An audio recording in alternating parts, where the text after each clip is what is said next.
chemicals like dopamine, and I wonder whether you also want to talk about things like serotonin in relation to things such as depression and learned helplessness. All of these neurochemicals have one thing in common. Their role in the brain is just to sensitize one set of neuronal representations to messages from another set of neural representations. When placed in your hierarchical context, that can have a profound effect on the balance between how much you're attending to what's going on out there, so the microstructure, the low-level sensory constructions that, or categorizations that, say, you might think are being played out in the early visual cortex or the primary auditory cortex, relative to your coherent, deeply structured narratives about me in a particular world.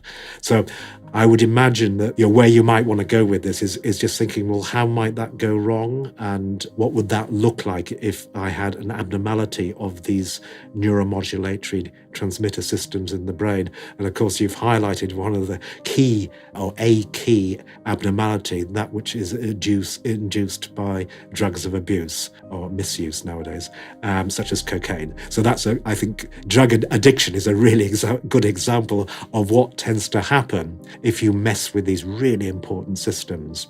Mm-hmm. Mm-hmm. Yeah, well, cocaine addiction prioritizes the micro-behaviors associated with cocaine self-administration, prioritizes those over all other potential behavioral microstates, over all other stories, and it does that neurologically. On the serotonin front, so here's a pattern of depressive cognition, and you can think about it as the collapse of a hierarchy. So let's say you have a tiff with your wife, and if you're operating, let's say, normally in terms of your neurological hierarchy, you might say, well, I'm just having an off day, or I'm having an off hour, and it's only one little upset, it's only one little anomaly, it's only one little surprise. I can safely ignore it. But that isn't what a depressive person will think. A depressive person will think, oh my God, I just had another fight with my wife. I'm doing nothing but fighting with my wife lately. My marriage isn't going very well. I've always fought with my wife too much in the past, and I'm fighting a lot with my friends. I'm not a really good person to get along with. I mess up everything I do. I've always messed up everything I do. I'm going to keep messing up everything I do in the present because that's what I'm like, and there's no hope at all for me to change in the future. And you can see that an error that could have been bounded at a low level, which is, well, maybe I didn't have enough to eat in the last 2 hours and so I'm a little irritable, has cascaded through the entire hierarchy of self-conceptualization. And so imagine that each level of the hierarchy has to be protected against the propagation of error messages from a lower level. And then imagine each level of the hierarchy has a resistance level that's set by something like the tonic level of serotonin. So the higher the serotonin level, corresponding to higher social status, by the way, the more error has to accrue at a given level of analysis before a message will propagate up the hierarchical system. And so one of the things my wife and I have worked out in terms of modulating our reactivity to each other and to other people is, well, when should you respond to a disruption in social communication? When should you call someone on it? And our answer has been something like the rule of 3 that's fairly typical of narrative descriptions of such things. If it happens once, you can ignore it. It's just random fluctuation. If it happens twice, you could mark it, but still discount it. But if it happens 3 times, it establishes a pattern, and then something has to be called into question. So I might say if I'm interacting with my wife and it doesn't go well 3 times in a row, I might say to her, well, I tried to be friendly 3 times in a row and I've been rebuffed. What that indicates to me is something else is going on here. That's like a Freudian slip in some sense. It's like, I think this is what's happening. I want this to be happening, but it's not happening. Here's the evidence, 3 instances. Thus, we have to reconfigure the narrative that we're using to structure the space, and we have to say, well, what actually is happening here? What needs to be resolved? And you don't say, well, we were rude to each other 3 times today, therefore our marriage is over and we're both terrible people, because that would be leaping too far up in the hierarchy. You might say, well, is there something else going on in the background that's disturbing you so that you're more irritable in relationship to me, that's part of a different conceptual structure? And maybe the other person will say, well, I didn't have a very good day at work. I was arguing with my boss. He's a bit tyrannical. Then you can go off on that narrative and try to resolve it. But you can see depression as the collapse of that resistance of the hierarchy to the propagation of errors upward. And so when you give people serotonergic reuptake inhibitors, what they seem to do, arguably, is make each level of the hierarchy more resistant to the propagation of upward error. And the reason I tied that into social status is because we know that animals that have higher social status and therefore occupy a more secure position in the social and environmental hierarchy are more resistant to anomaly, partly because they can rest comfortable in the supposition that their superordinate status actually means that they're globally safer. They have better social relations, they have better access to necessary environmental resources. The world isn't as dangerous a place. And so you can imagine that your brain computes how likely an error message is to propagate upward, partly by looking at your social status, which would be the value that other people have attributed to you by their distributed computation. And it does that with trait neuroticism, which is your own genetically mediated, mostly, partially at least, genetically mediated initial propensity for those error messages to propagate up the hierarchy. You might say they're more likely to propagate up the hierarchy, the internal representational hierarchy of women. And women are more sensitive to negative emotion than men. And I think the reason for that is because they have to take care of infants.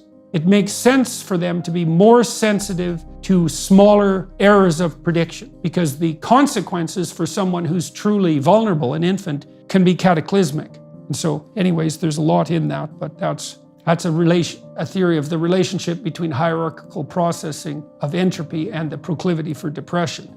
Yeah, there is a lot there, but it all makes perfect sense from the point of view of hierarchical inference in the brain, and particularly hierarchical predictive coding. So if you'll indulge me, I'm just going to say exactly what you said, but using slightly different words, because I think that notion that you've just described and its implications for things like depression has a lot of construct validity in relation to sort of more machine learning, artificial intelligence formulations of this hierarchical processing. So one way of articulating that insight is to think of the message passing in a hierarchy that literally is our brain under the rubric of predictive coding. So in this sort of framework or scheme, the idea is that each level of the hierarchy, it receives information from below and it tries to explain away the information based upon top-down predictions. And that which cannot be explained is the ensuing prediction error. So these are the mismatches you were referring to before. And then these prediction errors